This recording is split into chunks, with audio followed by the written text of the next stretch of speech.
മൂല്യാധിഷ്ഠിത രാഷ്ട്രീയം ഉറപ്പാക്കുക, ഭരണഘടനയുടെ അന്തഃസത്ത നിലനിർത്തുക എന്നീ ആശയങ്ങളിൽ നിലകൊള്ളുന്ന ഭാരതത്തിലെ പെന്തക്കോസ്ത് വിശ്വാസികളുടെ ഐക്യമായ പെന്തക്കോസ്തൽ കൗൺസിൽ ഓഫ് ഇന്ത്യയുടെ നേതൃത്വത്തിൽ സഭയുടെ രാഷ്ട്രീയ നിലപാട് പ്രഖ്യാപിക്കാൻ ആരെയും ചുമതലപ്പെടുത്തിയിട്ടില്ലെന്ന് ഭാരവാഹികൾ പത്തനംതിട്ടയിൽ പറഞ്ഞു.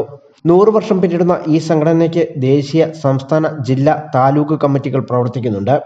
സഭ ആർക്കും പിന്തുണ നൽകുന്നില്ലെന്നും പ്രശ്നാധിഷ്ഠിതമായി വിശ്വാസികൾ വോട്ട് ചെയ്യുമെന്നും ഭാരവാഹികൾ പറഞ്ഞു. എങ്ങനെ വോട്ട് ചെയ്യണം എന്ന് ഞങ്ങളുടെ വിശ്വാസികൾക്ക് അറിയാം. ആ രാഷ്ട്രീയ പ്രബുദ്ധത കൃത്യമായി സഭാംഗങ്ങൾക്കുണ്ട്.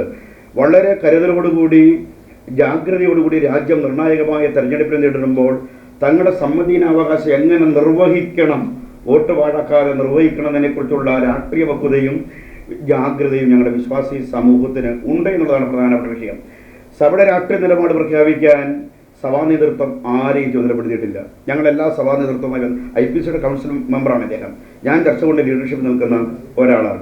അപ്പോൾ സഭാ നേതൃത്വം ആരെയും അതങ്ങനെ ചുമതലപ്പെടുത്തിയിട്ടില്ല. പ്രകടമായി പ്രത്യേകമായ ഒരു വിരോധം ആരോടെങ്കിലും, പ്രത്യേകമായ മമത ആരോടെങ്കിലും ഇല്ല. എല്ലാ കാലത്തും സഭയുടെ നിലപാട് അങ്ങനെ. വിശ്വാസികൾക്കറിയാം എങ്ങനെയാണ്, അവർ പൗരന്മാരാണ്, അവർക്കറിയാം കൃത്യമായി എങ്ങനെയാണ് നിലപാട് പുലർത്തേണ്ടത്. സഭയുടെ രാഷ്ട്രീയ പാർട്ടി ഒരു സ്ഥാനാർത്ഥിയെ നിർത്തിയിട്ടില്ല, ഒരു സ്ഥാനാർത്ഥികൾക്കും പ്രകടമായി പിന്തുണ പ്രഖ്യാപിച്ചിട്ടുമില്ല എന്നുള്ളത് വിശേഷാൽ ഓർപ്പിക്കുകയാണ്.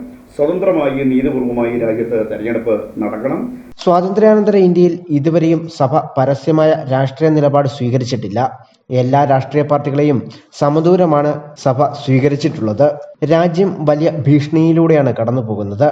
പാസ്റ്റർമാർ ഉൾപ്പെടെയുള്ള ക്രൈസ്തവർക്ക് നേരെയുള്ള ആക്രമണങ്ങൾ ഇപ്പോഴും നടക്കാറുണ്ടെന്നും ഭാരവാഹികൾ പറഞ്ഞു. വന്യജീവി ആക്രമണം തടയുക, justice JB Koshy commission report നടപ്പിലാക്കുക എന്നീ ആവശ്യങ്ങളും ഭാരവാഹികൾ ഉന്നയിച്ചു.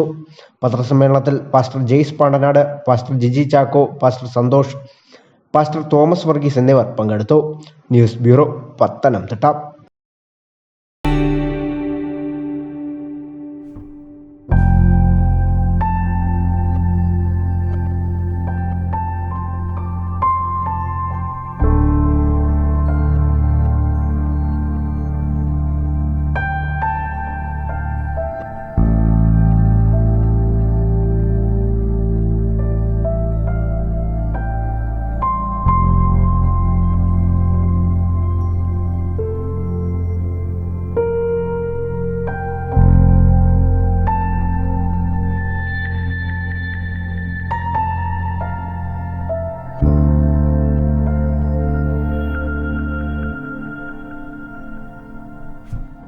Mount Zion Medical College Hospital, Adur, Pathanamthitta.